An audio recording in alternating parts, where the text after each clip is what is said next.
Soc Popon, je vous souhaite la bienvenue à la chaîne YouTube École de Sagesse. Je m'appelle Conan, je suis ivoirien. Mon prénom signifie le courage et la force. J'anime l'émission « Les religions en Afrique ». À travers cette émission, je vais parler des religions étrangères introduites en Afrique, puis des spiritualités ancestrales de la communauté noire.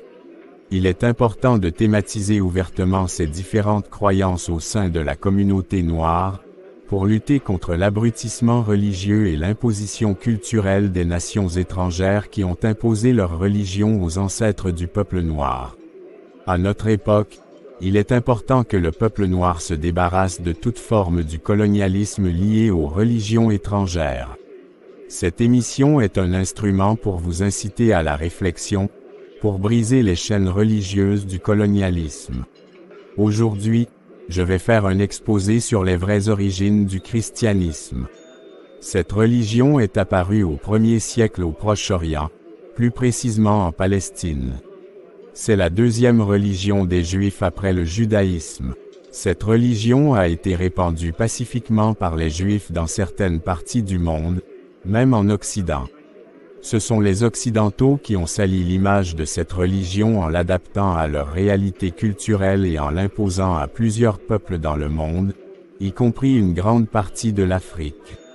Les chercheurs et des scientifiques ont fait des découvertes sur le christianisme. Ces découvertes remettent en question les récits de la Bible et d'autres thèmes. Je vais essayer de retracer les pensées de ces chercheurs à ce sujet. La Bible a été imprimée au XVe siècle par Gutenberg.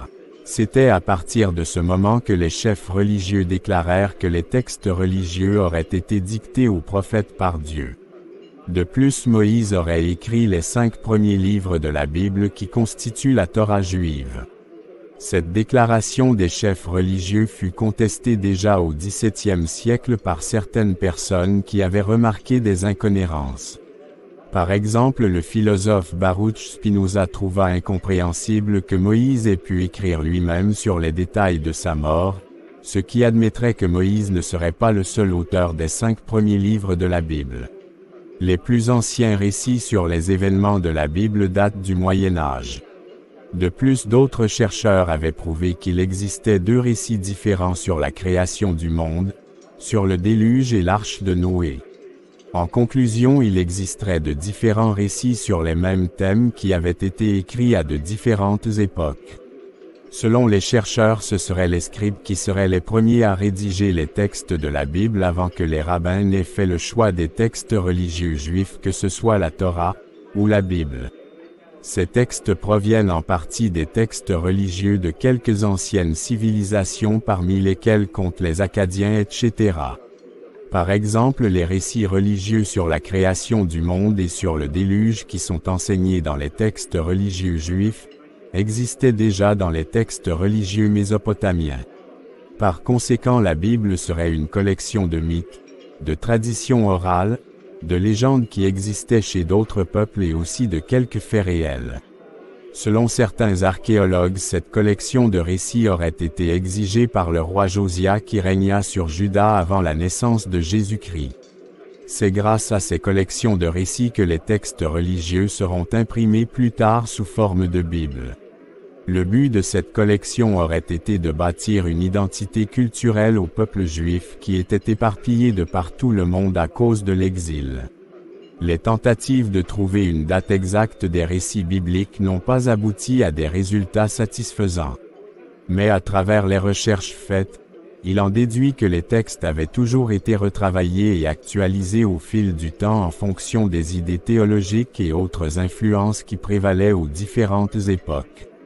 L'étude au XIXe siècle des textes akkadiens et au XXe siècle des manuscrits de la Mer Morte avait prouvé que les récits religieux étaient les mêmes que ceux de la Bible. Cela avait prouvé que la majorité des textes bibliques étaient écrits soit après les événements qui y sont mentionnés, soit avaient été inventés pour d'autres raisons. Par exemple, il existe des textes anciens du livre de Juges dont les récits sont différents des textes actuels de la Bible. En plus, Le livre d'Amos qui prophétise la destruction du royaume d'Israël peu après le début de la conquête assyrienne a aussi subi plusieurs changements qu'il est difficile de faire la différence entre les vrais récits du prophète et les récits qui furent modifiés pendant des siècles. C'est l'idée de Josia, roi de Juda, de profiter des conflits entre les autres empires pour rebâtir le royaume d'Israël en donnant une identité culturelle religieuse aux Juifs. C'est ainsi qu'il avait entamé des réformes dans la société juive, y compris des réformes religieuses, où il décida que les Juifs devraient adorer uniquement le Dieu Yahvé et il avait choisi Jérusalem comme le lieu de culte du Dieu Yahvé. Les Samaritains étaient mécontents du fait que les textes bibliques avaient été réécrits uniquement selon les pensées judéennes et elles critiquaient beaucoup les rois d'Israël. C'est pourquoi les Samaritains avaient rejeté l'explication judéenne de la Bible à partir de la fin du 5e siècle avant Jésus-Christ. Ils préféraient plutôt adorer le Dieu unique Yahvé dans leur propre temple à Sichem sur le mont Garizim au lieu d'adorer à Jérusalem. Car Jérusalem était la capitale de la région de Juda.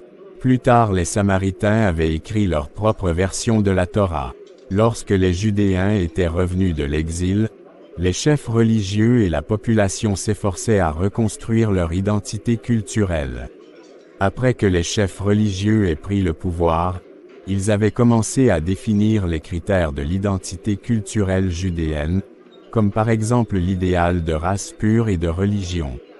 C'est ainsi que les chefs religieux, y compris Esdras, avaient encouragé les Judéens à divorcer de leurs épouses étrangères et des enfants nés des mariages mixtes. Les prêtres Malachie étaient contre cette pratique. À cause de ces différentes opinions sur les étrangers, la société judéenne était divisée, certains Judéens acceptaient les étrangers, tandis que d'autres les rejetaient. Les critères d'idéal de religion judéenne étaient l'observation de la circoncision, le sabbat et les autres fêtes religieuses, ainsi que les nombreux interdits alimentaires et règles d'hygiène corporelle. Au début du IIe siècle avant Jésus-Christ, la Judée fut d'abord sous la domination ptolémaïque et après sous la domination séleucide. Ces dominations avaient influencé les Judéens si bien qu'une grande partie des Judéens voulaient adopter la culture hellénistique de la nation impérialiste, pendant que d'autres Judéens voulaient rester traditionnalistes.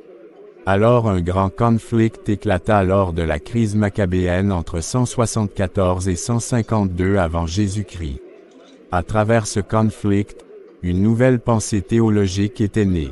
Il s'agissait de l'Apocalypse décrite dans le livre de Daniel. Cette nouvelle pensée théologique parlait de la venue prochaine d'un Messie et de la fin du monde. Le conflit avait favorisé la naissance de l'État hasmonéen indépendant qui devait faire face au conflit de ses voisins.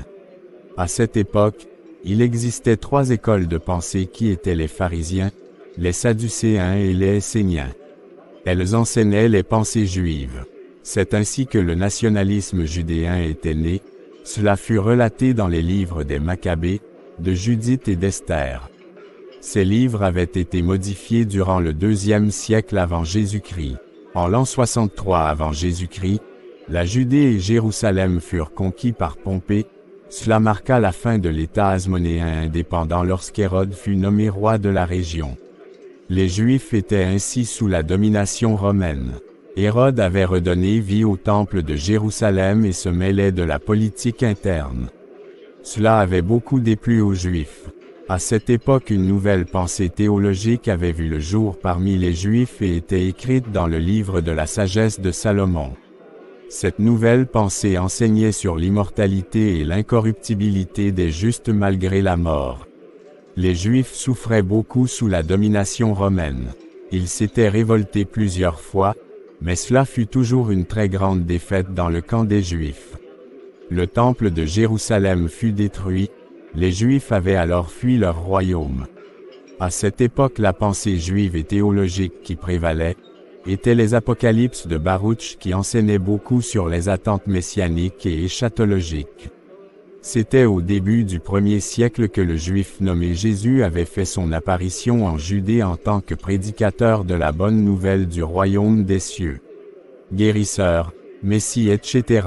En l'an 30, Il fut arrêté et tué sous l'ordre du gouverneur romain Ponce Pilate et sous l'exigence des Juifs. Après son enterrement, ses disciples qui se trouvaient à Jérusalem annoncèrent sa résurrection au 3e jour. C'était à partir de ce moment qu'une nouvelle pensée juive théologique avait vu le jour. Cette pensée prêchait la mission et la doctrine du Messie, puis les prédications des premiers convertis à la doctrine du Messie. C'est ainsi que les convertis à la doctrine du Messie seront appelés les chrétiens. Au IVe siècle, les écrits de cette nouvelle doctrine seront reconnus comme saints et ils composent le Nouveau Testament. Une nouvelle version de la Torah avait vu le jour vers la fin du 1er siècle, pendant que les Samaritains avaient gardé leur propre version de la Torah. À partir du 2e siècle, la Bible fut traduite dans plusieurs langues, comme par exemple en syriaque, en grec, en latin, etc. En conclusion, on ne peut pas parler de textes originaux de la Bible, car ces textes étaient soumis à différentes formes au fil des siècles. Par exemple, les textes religieux qui composent la Bible hébraïque du judaïsme rabbinique sont différents des textes religieux de la Bible grecque des églises d'Orient et d'Occident. De plus, la version de la Torah des Samaritains est différente de celle des Judéens. Il existe aussi par exemple un très grand nombre de livres religieux différents entre ceux des églises d'Orient et ceux des Anciens Testaments orthodoxes, syriaques, araméens et éthiopiens, car ils ont tous retenu de différents textes religieux. Même au sein d'un même livre, il existe de différents textes au sujet du même thème. Cela est dû à des réécritures intentionnelles pour des raisons linguistiques ou théologiques, soit à des erreurs de copistes, etc. Tous ces facteurs ont beaucoup dévalorisé les textes religieux au cours des siècles. Le texte de la Septante se diffère du texte de la Bible hébraïque par la forme et par le sens. Dans la Septante, il existe des livres supplémentaires qui ont été retirés de la Bible hébraïque. En plus de cela, certains termes ont été modifiés lors de la traduction.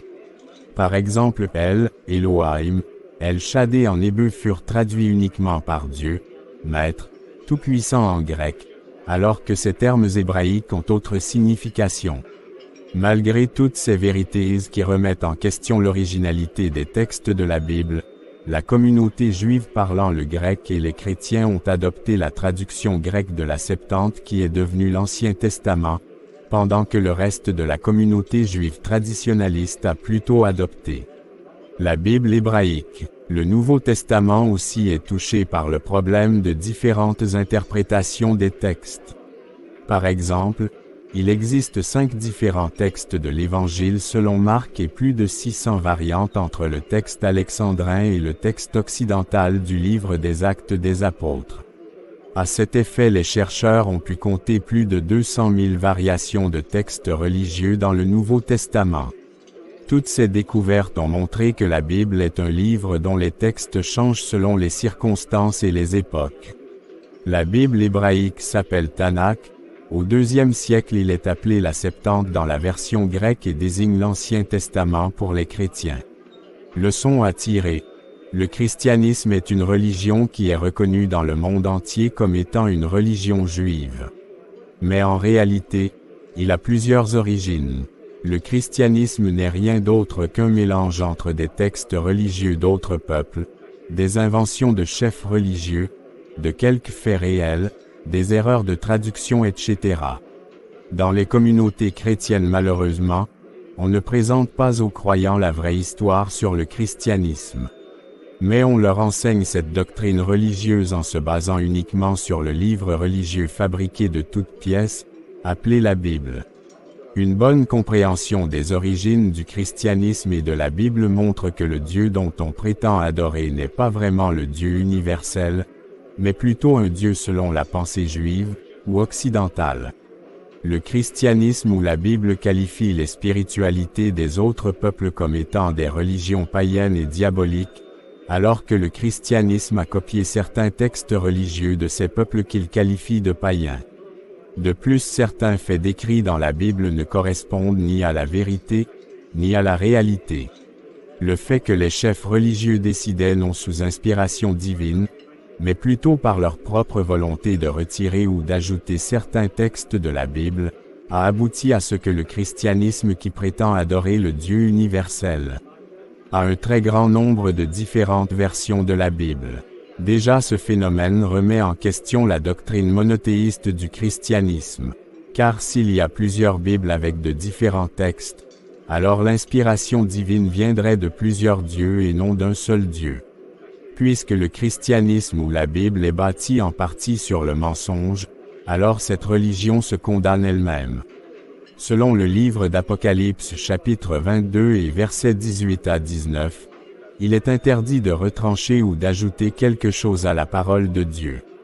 Si les Juifs et les Occidentaux se sont inventés leur Dieu pour renforcer leur identité culturelle, alors tous les autres peuples ont aussi le droit de concevoir la notion de Dieu à leur manière, sans que le christianisme ou la Bible ne les condamne. Dans le chapitre 7 de Matthieu, au verset 4 à 5, il est écrit d'enlever la poutre qui est dans ton œil, avant d'enlever la paille qui est dans l'œil de ton voisin. Peuple noir, si les Samaritains adorent le Dieu Yahvé à Sichem au lieu d'aller à Jérusalem, car ils savent que le christianisme est une invention des Judéens, alors pourquoi, toi tu n'adaptes pas le christianisme selon les réalités culturelles africaines, en bâtissant des lieux de pèlerinage dans vos pays, en utilisant vos dîmes et offrandes dans vos pays au lieu de les envoyer dans les églises d'Orient et d'Occident, puis en cherchant à être complètement indépendant des églises d'Orient et occidentales. Sur ce point, prenez l'exemple de l'héroïne congolaise Kimpa Vita qui avait adapté pendant la période coloniale le christianisme aux réalités culturelles africaines.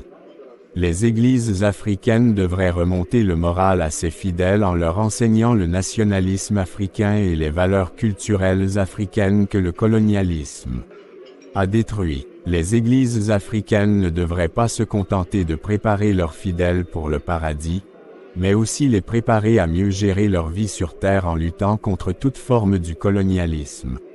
Dans la Bible, il est écrit que Dieu veut que chaque peuple vive en paix et jouisse de ses propres biens et non que les nations impérialistes viennent piller les richesses des autres peuples. Bref, cette émission enseigne quelques vérités sur certaines origines du christianisme. Le christianisme que nous connaissons de nos jours est né d'abord en Orient parmi le peuple juif et les Occidentaux l'ont aussi raffiné de mensonges à leur manière.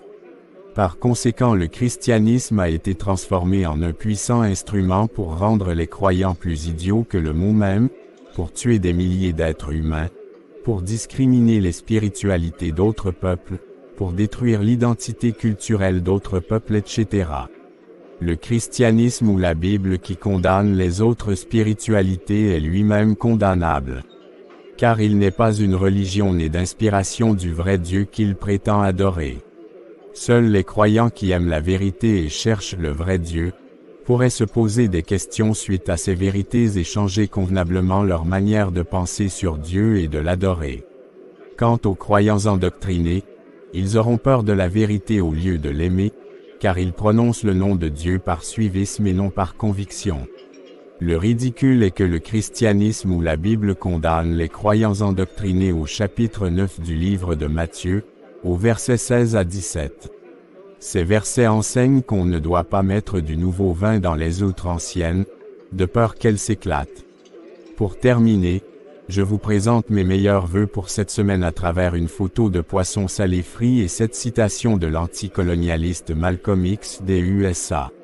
Je cite, « On ne peut pas haïr les racines d'un arbre sans haïr l'arbre. On ne peut pas haïr l'Afrique sans se haïr soi-même. » Fin de citation. Le peuple africain doit revenir à la raison.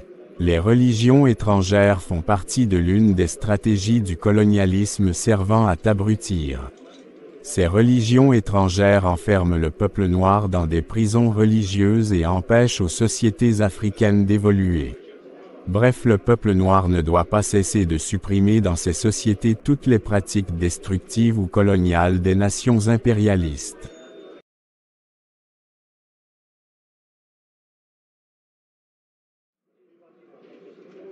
Très chers abonnés, merci pour votre attention et veuillez partager cette vidéo au maximum à vos contacts pour permettre à plusieurs de s'instruire. Akun Manu, au revoir.